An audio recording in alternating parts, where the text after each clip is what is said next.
রাসূল করিম সাল্লাল্লাহু আলাইহি ওয়াসাল্লামের একজন মহিলা সাহাবী ছিল আসমা বিনতে কায়েস রাদিয়াল্লাহু তাআলা আনহা।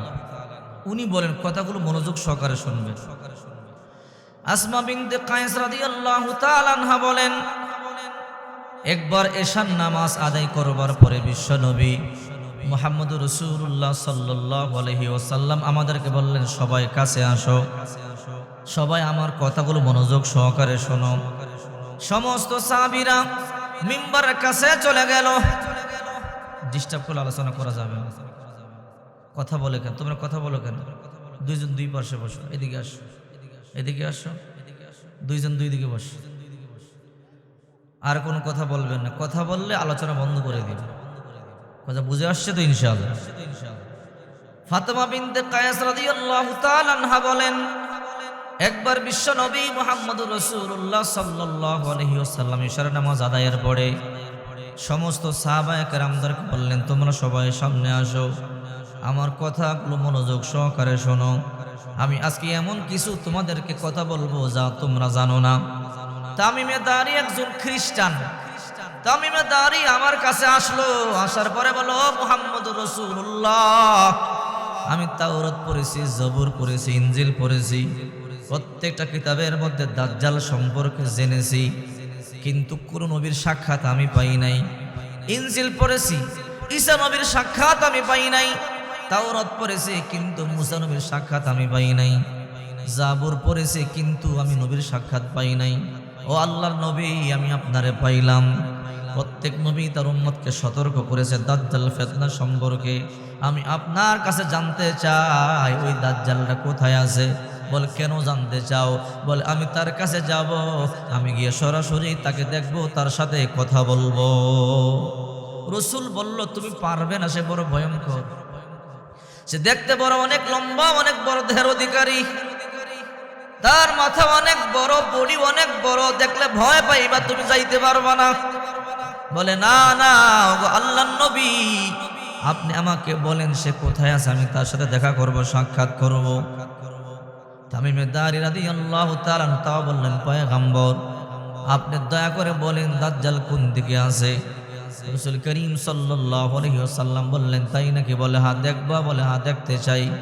আল্লাহর হাবিব মুহাম্মদুর রাসূলুল্লাহ সাল্লাল্লাহু আলাইহি ওয়াসাল্লাম বললেন, দাজ্জাল দক্ষিণ দিকের সমুদ্রে নাই, দক্ষিণ দিকের সমুদ্রে নাই। দাজ্জাল উত্তর দিকের সমুদ্রে নাই, উত্তর দিকের সমুদ্রে নাই। দাজ্জাল পশ্চিম দিকের সমুদ্রে নাই, দাজ্জাল পশ্চিম দিকের সমুদ্রে নাই। দাজ্জাল পূর্ব দিকে, দাজ্জাল পূর্ব দিকে। আল্লাহু আকবার বলেন। রাসূল করিম সাল্লাল্লাহু আলাইহি ওয়াসাল্লাম বললেন, দাজ্জাল পূর্ব দিকের সমুদ্রের দ্বীপে আছে। মদিনাতুল মুনাওয়ারা থেকে যদি আপনি ম্যাপ দেখেন, পূর্ব দিকের দ্বীপটা হলো আরব সাগরের দ্বীপ, এই ভারত মহাসাগরের দ্বীপ। আল্লাহু আকবার বলেন।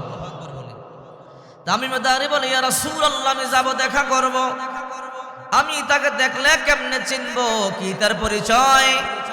বিশ্বনবী মুহাম্মদুর রাসূলুল্লাহ সাল্লাল্লাহু আলাইহি ওয়াসাল্লাম বললেন, এক নম্বরে তুমি তাকে দেখলে চিনবা, তার কপালের মধ্যে লেখা কাফার, কাফের। আল্লাহু আকবার বলেন। তার কপালের মধ্যে লেখা কাফের। তার চুলগুলো পাবরি চুল, কুকরানো চুল থাকবে।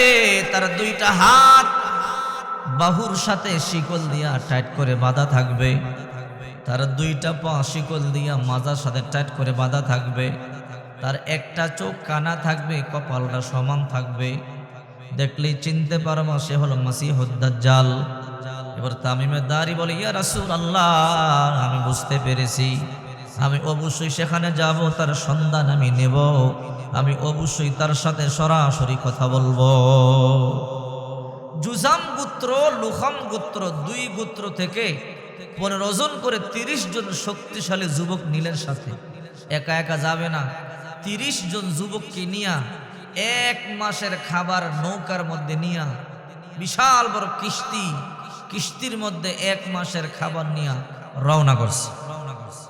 তামিমে দারি রাদিয়াল্লাহু তাআলা আনহু বলেন,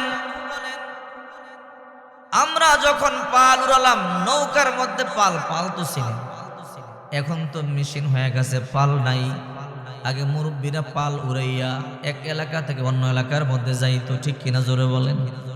তামিমে দাঁড়ি বলেন, নদীর মধ্যে কোনো বাতাস নাই, একদম নীরব নদী। আমরা যখন পালটা উড়াইলাম, মুহূর্তের মধ্যে বাতাস চলে এলো। আমাদের বুঝতে বাকি নাই মুহাম্মদুর রাসূলুল্লাহর বরকত শুরু হয়ে গেছে।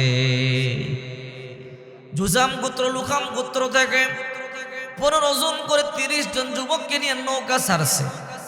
চলতে চলতে একদিন পর্যন্ত সাগরের মধ্যে চললো, কোনো কুল কিনারা পাইল না। 2 দিন পর্যন্ত চললো, কোনো কুল কিনারা পাইল না। 1 সপ্তাহ পর্যন্ত চললো, কোনো কুল কিনারা নাই, শুধু অন্ধকার আর অন্ধকার। সঙ্গীরা বলে, তামিমে দাঁড়ি কোথায় রওনা করলাম? অন্ধকার, চলো বাড়িতে চলে যাই।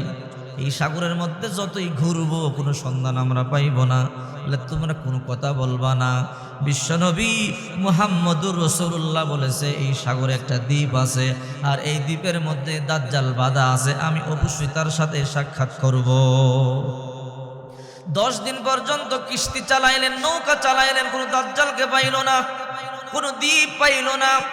15 দিন পর্যন্ত নৌকা চলল, কোনো দ্বীপের সন্ধান পাইল না। এইবার সঙ্গীরা বলে, তামিমে দাঁড়ি চলো বাড়িতে চলে যাই। 15 দিনের খাবার তো শেষ হয়ে গেল, আর মাত্র 15 দিনের খাবার আছে। এই খাবার শেষ হয়ে গেল, সমুদ্রের মধ্যে খাবার কোথায় পাবো? মরিয়া যাব, চলো ফিরিয়া যাই। তামিমে দাঁড়ি বলল, না না, তোমরা টেনশন করবা না। 20 দিন পর্যন্ত চলতেই লাগলো। 20 দিন পর্যন্ত খাবার প্রায় শেষ দিকে, কোনো সন্ধান নাই। এবার সবাই কয়, তামিমে দাঁড়ি এখন তো বাড়িতেও যাইতে পারবো না, বাড়িতে যাইতে আরো 20 দিন সময় লাগবে। হাতের মধ্যে মাত্র 10 দিনের খাবার আছে, তাড়াতাড়ি চলো, কম কম খাবার খাবো, তারপর বাড়িতে চলে যাই, না হলে কিন্তু সমুদ্রের মধ্যে মরিয়া যাইব।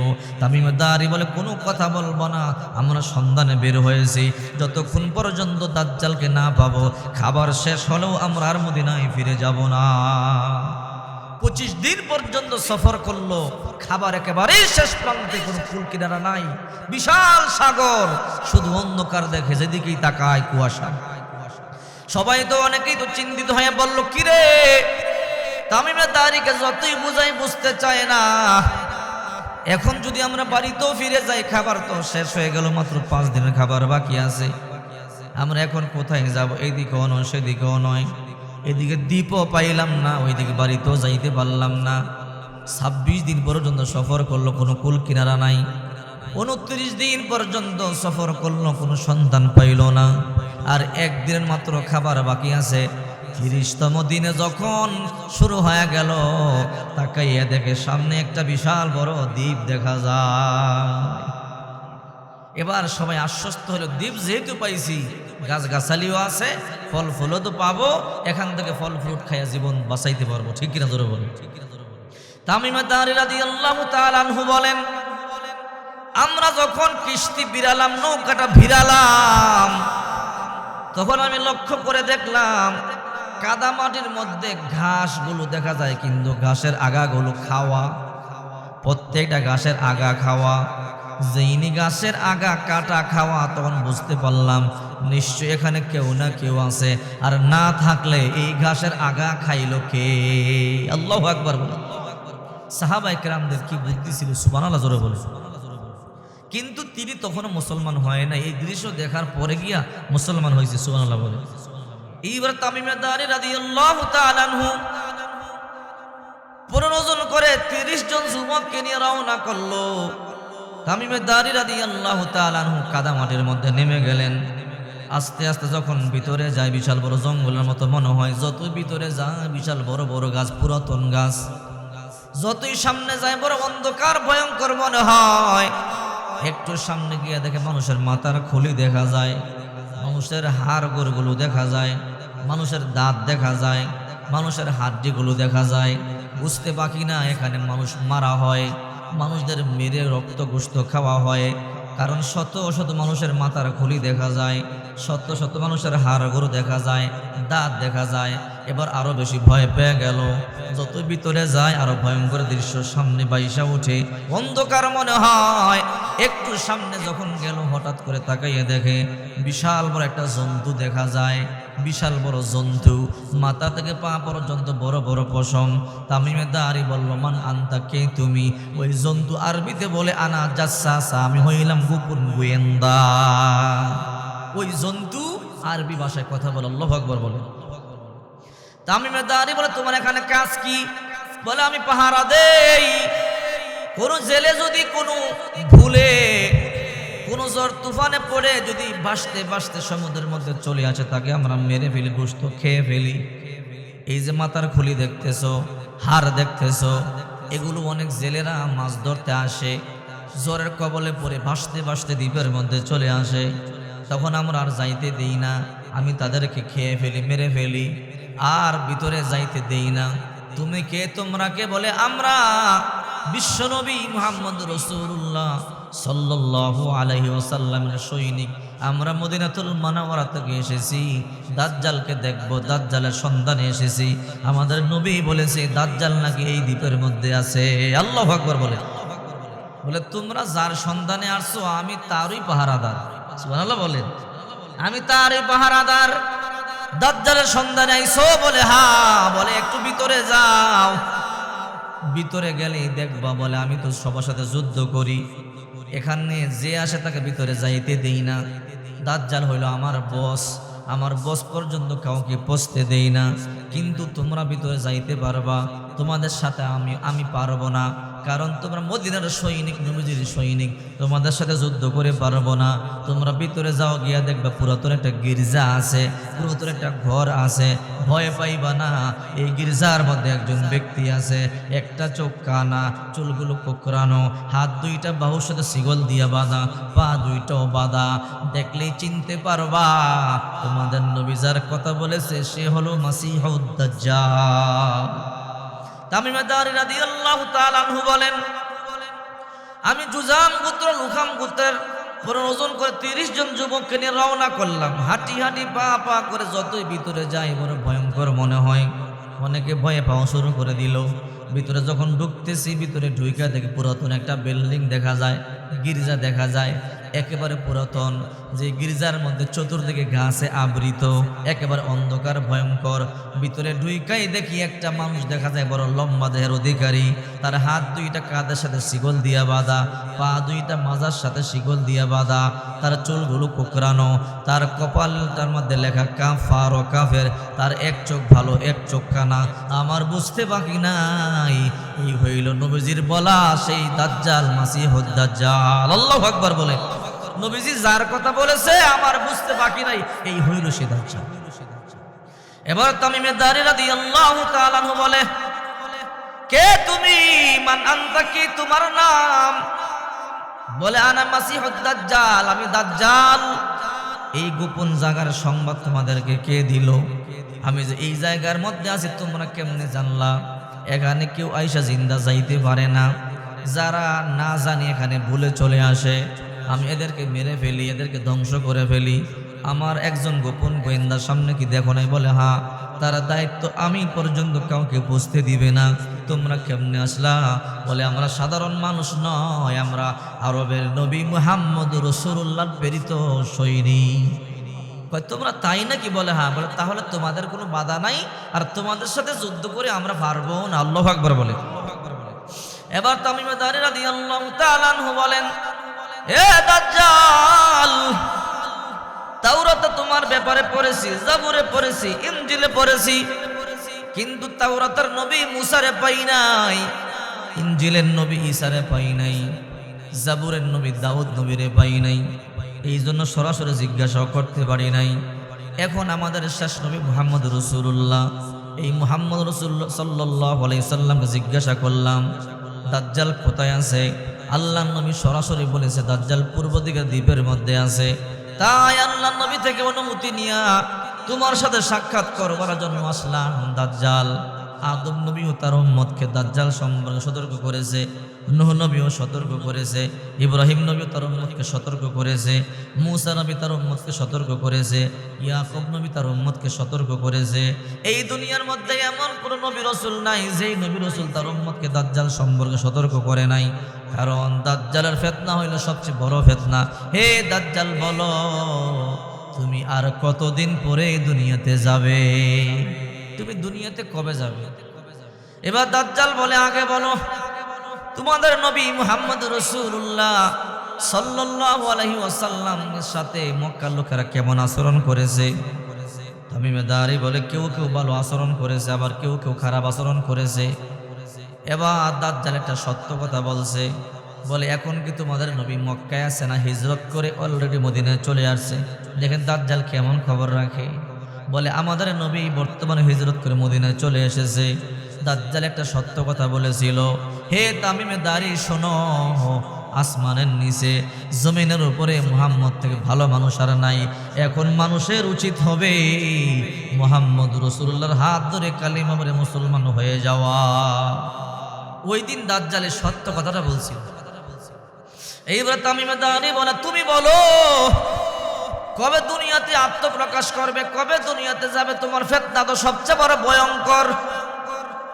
বলে তোমাদেরকে আমি কয়েকটা প্রশ্ন করব, তোমাদের জবাব পাইলে আমি বুঝতে পারবো কবে দুনিয়াতে যাব।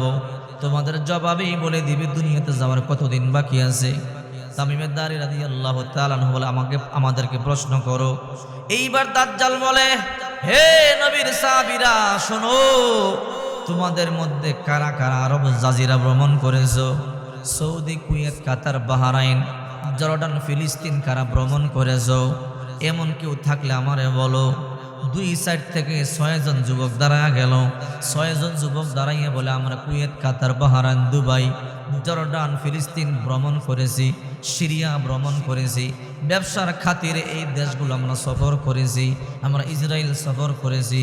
এইবার দাজ্জাল বলে তোমাদেরকে আমি প্রশ্ন করব, জবাব দিবা। এই জবাবেই বলে দিবে দুনিয়াতে আমি কবে যাব।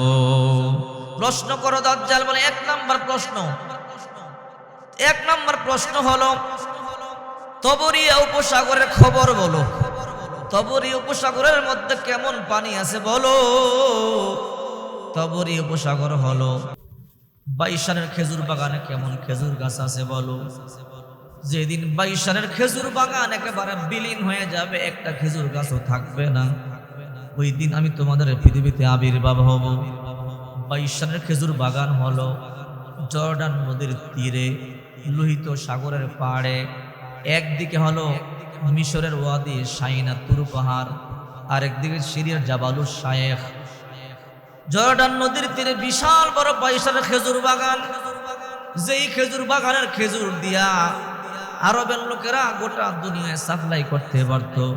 আরবের লোকেরা খাইয়ে বেশি হইতো। এত বিশাল বড় বাগান, চোখ দিয়া যত দূর পর্যন্ত দেখতে পায় বাগান তত দূর পর্যন্ত বিস্তৃত। এই বাগানের মধ্যে অনেক হাজার হাজার লক্ষ লক্ষ খেজুর গাছ। এ সাহাবীরা বলো ওই বাগানে কেমন খেজুর গাছ আছে? সাহাবীরা বলে হ্যাঁ খেজুর গাছ আছে, কিন্তু কিছু কমে গেছে, কিছু খেজুর গাছ মরা শুরু করে দিয়েছে। দাজ্জাল বলে যেদিন এই খেজুর বাগান মানুষ দেখলে মনে করবে জীবনে কোনোদিন বাগান হয়েছিল না, এটা মরুভূমি ছিল। ওই দিন তোমাদের দুনিয়াতে আমি আত্মপ্রকাশ করব। বর্তমানে গিয়া দেখবেন যারা জর্ডান আছে জিজ্ঞাসা করেন একটা খেজুর গাছও নাই, বিশাল বড় মরুভূমিতে রূপান্তরিত হয়ে গেছে। এতে বোঝা যায় দাজ্জাল বেশি দিন আর বাকি নাই। ঠিক কিনা জোরে বলে? দুইটা প্রশ্ন গেল। এবার 3 নম্বর প্রশ্ন হলো জুগারের কূপের খবর বলো। একটা কূপের নাম হলো জুগারের কূপ, যেই কূপের পানি দিয়া জর্ডানের অধিবাসীরা কূপের পানি দিয়া কৃষিকাজ সম্পাদন করত, কৃষি ক্ষেতের মধ্যে জমির মধ্যে পানি দিত। বলো ওই কূপের মধ্যে কেমন পানি আছে? এবার সাহাবীরা বলে বেশি পানি তো নাই। বলে এমন একদিন আসবে এই কূপের মধ্যে কোনো পানি থাকবে না, যেদিন কূপ একদম বিলীন হয়ে যাবে ওই দিন আমি পৃথিবীর মধ্যে আবির্ভূত হব। এই কূপটা এমন কূপ যতই পানি ব্যবহার করত কিন্তু পানি কমতো না। সুবহানাল্লাহ বলেন। তো এই জুগারের কূপ নাম কেন করণ করা হয়েছে? জুগার ছিল লূত আলাইহিস সালামের একটা কন্যার নাম। সুবহানাল্লাহ বলেন। লূত আলাইহিস সালামের 2 কন্যা, এক কন্যার নাম হলো রাবা আর এক কন্যার নাম হলো জুগার। যখন আল্লাহ তাআলার তাওহীদের দাওয়াত দিলেন নূহ নবী তার উম্মতদেরকে গুনাহ ছেড়ে দাও, আল্লাহর ইবাদত বندگی করো, গুনাহ ছাড়লো না, সীমা লঙ্ঘন করলো। আল্লাহ তাআলা বলল হে নূহ নবী আমি এদেরকে ধ্বংস করে দেব। তুমি তোমার অনুসারী যারা আছে, তোমার 2টা মেয়ে তোমার অনুসারী, তোমার 2 মেয়েকে নিয়ে যারা তোমার অনুসারী, তোমার ভক্তবিন্দু, তোমার উম্মত, এদেরকে নিয়ে তুমি চলে যাও। রে নূহ রে লুত এদেরকে ধ্বংস করে দেব। সাবধান, তোমার বিবিও অবাধ্যা, তোমার বিবিকে তোমার সাথে নিবা না, তোমার বিবিকে আমি ধ্বংস করে দেব। লুত আলাইহিস সালাম তখন তার দুই কন্যা, বড় মেয়ের নাম রাবা, ছোট মেয়ের নাম জুগার, দুইটা কন্যাকে নিয়ে সেই দেশ থেকে জর্ডান থেকে রওনা দিলেন পাশের দেশ সিরিয়ায় যাবে।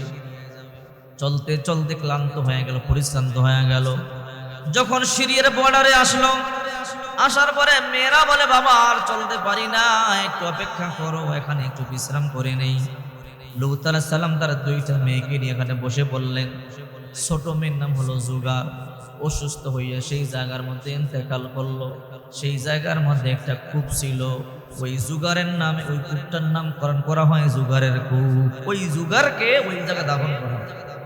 দাজ্জাল বলতেছিল, হে মুহাম্মদী সৈনিক, তোমরা যেদিন দেখবা এই কূপের মধ্যে বিন্দু পরিমাণ পানি নাই, ওই দিন তোমাদের পৃথিবীর মধ্যে আমি আত্মপ্রকাশ করব। তিনটা আলামত, একটা বাইশারা খেজুর বাগান, একটা খেজুর গাছও নাই, জুগারের কূপ শুকাইয়া বিলীন হয়ে গেছে, এখন শুধু তবরী উপসাগরটা বাকি আছে, একটু একটু পানি আছে, পাইপ দিয়ে টানা যায়, অল্প পানি। যেদিন এই কূপ শুকায়া যাবে সেদিন বেশি দূরে নয়, দাজ্জাল দুনিয়াতে আসবে। প্রস্তুতি গ্রহণ করো হে কিশোরগঞ্জবাসী, ওয়াদা করো যদি আমাদের জীবদ্দশায় আমার ইমাম মাহাদিকে দেখতে পাই, আল্লাহর কসম করে বলি হাতে বায়াত গ্রহণ করে শাহাদাত গ্রহণ করতে রাজি। পারবেন তো ইনশাআল্লাহ? লিল্লাহি তাকবীর, লিল্লাহি তাকবীর। এই তিনটা আলামত যেদিন এমন হবে তখন বুঝবো আমি দুনিয়াতে আবির্ভাব হব। আর এইদিকে সিরিয়াতে একটা পাহাড় আছে, বিশাল বড় পাহাড়। ওই বিশাল বড় পাহাড়ের নাম হলো জাবালুস শায়েখ, ৯,০০০ ফিট উঁচু পাহাড়। ওই পাহাড়ের মধ্যে দাজ্জালের আত্মপ্রকাশ ঘটে যাবে, দাজ্জাল চলে আসবে। ওই বিশাল বড় পাহাড়ের মধ্যে যখন দাজ্জাল চলে আসবে, মাত্র ৪০ দিনের মধ্যে গোটা দুনিয়া দাজ্জাল সফর করবে। মাত্র ৪০ দিনে গোটা দুনিয়া সফর করবে। মানুষদেরকে বেঈমান বানানো শুরু করে দেবে। ডান হাতের মধ্যে মাকে দেখাবে, বাম হাতে বাবাকে দেখাবে জিন্দা, জান্নাত দেখাবে, জাহান্নাম দেখাবে।